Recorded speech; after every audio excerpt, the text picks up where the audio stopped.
ವರ್ಷದ ಕೊನೆಯ 2 ಚಿತ್ರಗಳು ಕ್ಲಿಕ್.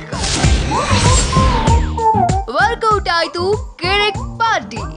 ನನಗೆ ಇದರಲ್ಲಿ ಬರೀ 50,000 ಇರುವುದಾ ಅಂತ ಡೌಟ್. ನಮ್ಗೆ ಈ ಕಾರ್ ಓಡುತ್ತಾ ಇಲ್ವಾ ಅನ್ನೋದೇ ಡೌಟ್.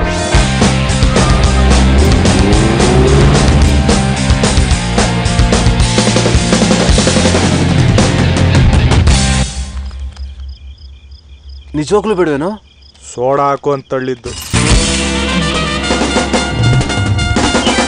2016ರ ಕೊನೆಯ ಚಿತ್ರಗಳಾಗಿ ರಿಲೀಸ್ ಆದ ಕಿರಿಕ್ ಪಾರ್ಟಿ ಮತ್ತು ಮಂಡ್ಯ ಟು ಮುಂಬೈ 2 ಚಿತ್ರಗಳು ಸಕ್ಸಸ್ನತ್ತ ಸಾಗಿವೆ. ಅದರಂತೆ ರಕ್ಷಿತ್ ಶೆಟ್ಟಿ ಅಭಿನಯದ ರಿಷಬ್ ನಿರ್ದೇಶನದ ಕಿರಿಕ್ ಪಾರ್ಟಿ ಮೊದಲ ದಿನವೇ ಬಾಕ್ಸ್ ಆಫೀಸ್ನಲ್ಲಿ ಒಳ್ಳೆಯ ರೆಸ್ಪಾನ್ಸ್ ಪಡ್ಕೊಂಡಿದ್ದು ವಿಮರ್ಶಕರಿಂದಲೂ ಒಳ್ಳೆಯ ವಿಮರ್ಶೆಗಳನ್ನ ಪಡ್ಕೊಂಡಿದೆ. ಅದರಂತೆ ಕಿರಿಕ್ ಪಾರ್ಟಿ ರಾಜ್ಯಾದ್ಯಂತ ಯಶಸ್ವಿಯಾಗಿ ಪ್ರದರ್ಶನ ಕಾಣ್ತಿದೆ.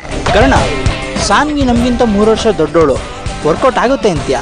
ದಡ್ಡ, 3 ವರ್ಷ ಬಿಟ್ರೆ ನಂದು ಅಷ್ಟೇ ಏಜ್ ಆಗಲ್ವಾ? ನನಗೂ ಅಷ್ಟೇ ಏಜ್ ಆಗಿರುತ್ತೆ. ಅರೆ ಕೋನೆ ಬೇ.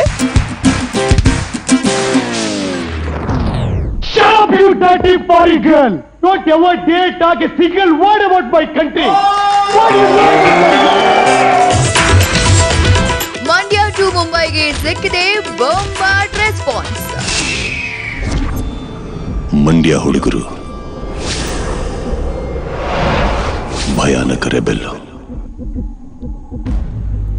ಕಣ್ಮುಚ್ಚಿ ಕಣ್ತೆಗೆಯೋಷ್ಟರಲ್ಲಿ ದೇಹ ಇರುತ್ತೆ, ಜೀವ ಇರುವುದಿಲ್ಲ. ಮಂಡ್ಯ ಟು ಮುಂಬೈಗೂ ಒಳ್ಳೆಯ ರೆಸ್ಪಾನ್ಸ್ ಸಿಕ್ಕಿದೆ. ಮೊದಲ ದಿನವೇ ಒಳ್ಳೆಯ ಓಪನಿಂಗ್ ಜೊತೆಗೆ ಸಿನಿಪ್ರಿಯರಿಂದ ಬಾಂಬಾಟ್ ರೆಸ್ಪಾನ್ಸ್ ಪಡ್ಕೊಂಡಿದೆ. ಅದರಂತೆ ರಾಜ್ಯಾದ್ಯಂತ ಮಂಡ್ಯ ಟು ಮುಂಬೈ ಸಿನಿಮಾ ಕೂಡ ಯಶಸ್ವಿಯಾಗಿ ಪ್ರದರ್ಶನ ಕಾಣ್ತಿದೆ. ರಾಜಶೇಖರ್ ನಿರ್ದೇಶನದಲ್ಲಿ ಸಂಜನಾ, ರಾಕೇಶ್ ಅಡಿಗ ಮುಖ್ಯ ಭೂಮಿಕೆಯಲ್ಲಿರೋ ಈ ಸಿನಿಮಾ ರೇಮೇಕ್ ಆದ್ರೂ ಅಪ್ಪಟ ಕನ್ನಡ ಸೊಗಡಿನಿಂದ ತುಂಬಿದ್ದು ಸಿನಿಪ್ರಿಯರು ಫಿದಾ ಆಗಿದ್ದಾರೆ. ನನ್ ತಂಗಿ ಹೊಸಲ್ ಮೇಲೆ ಇಟ್ಟಿರೋ ದೀಪದ ತರ ನೀನ್ ಕರ್ಕೊಂಡು ಹೋಗಿ ಬಾಳ್ಸಿದ್ರೆ ನಿಮ್ ಮನೆ ಬೆಳಗ್ತಾಳೆ, ಇಲ್ಲ ಅಂದ್ರೆ ನನ್ ಗಂಡನ್ ಕಾಲಿಗೆ ಸಿಕ್ಕಿ ಹೊಡೆದೋಗ್ತಾಳೆ.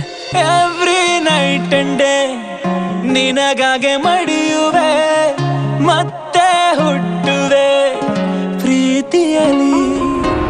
ಒಟ್ಟಾರೆ ಕಳೆದ ವರ್ಷಾಂತ್ಯಕ್ಕೆ ಬಂದು ಸಕ್ಸಸ್ಫುಲ್ ಆಗಿ ಪ್ರದರ್ಶನ ಕಾಣ್ತಾ ಇರೋ ಈ 2 ಸಿನಿಮಾಗಳು ಕ್ಲಿಕ್ ಆಗಿವೆ. ನೋಟಿನ ಎಫೆಕ್ಟ್ ಎದುರು ಈ ಚಿತ್ರಗಳು ಸಿನಿಪ್ರಿಯರನ್ನ ಥಿಯೇಟರ್ಗೆ ಕರೆಸಿಕೊಳ್ಳುವಲ್ಲಿ ಯಶಸ್ವಿಯಾಗಿವೆ. ಬೆಳಗೆದ್ದು ಯಾರ ಮುಖವ ನಾನು ನೋಡಿದೆ, ಅಂದಾನೋ ಅದೃಷ್ಟನೋ ಮುಂದೆ ಕುಂತಿದೆ. ನಿನ್ನ ಕಂಡ ಕನಸು ಬ್ಲಾಕ್ ಅಂಡ್ ವೈಟ್ ಇಂದು ಬಣ್ಣವಾಗಿದೆ. ನಿನ್ನ ಮೇಲೆ ಕವನ ಬರೆಯೋ ಗಮನ ಈಗ ತಾನೇ ಮೂಡಿದೆ. ಕನಸಲ್ಲಿ ಅರರರರೆ ಬಳಿ ಬಂದು ಅಲ್ಲೆಲ್ಲೆಲ್ಲೆ ಮುದ್ದಾಡಿ ಅಯ್ಯಯ್ಯಯ್ಯೋ ಕಚ್ಚಗುಳಿತಾಳಲ್ಲಾರೆ ನಮ್ಮ ಕನಸಲ್ಲಿ ಅರರರರೆ ಬಳಿ ಬಂದು ಅಲ್ಲೆಲ್ಲೆಲ್ಲೆ ಮುದ್ದಾಡಿ ಅಯ್ಯಯ್ಯಯ್ಯೋ ಕಚ್ಚಗುಳಿತಾಳಲ್ಲಾರೆ. Entertainment bureau, TV9. ಇದೇನಾ ನಿಮ್ಮನೆ?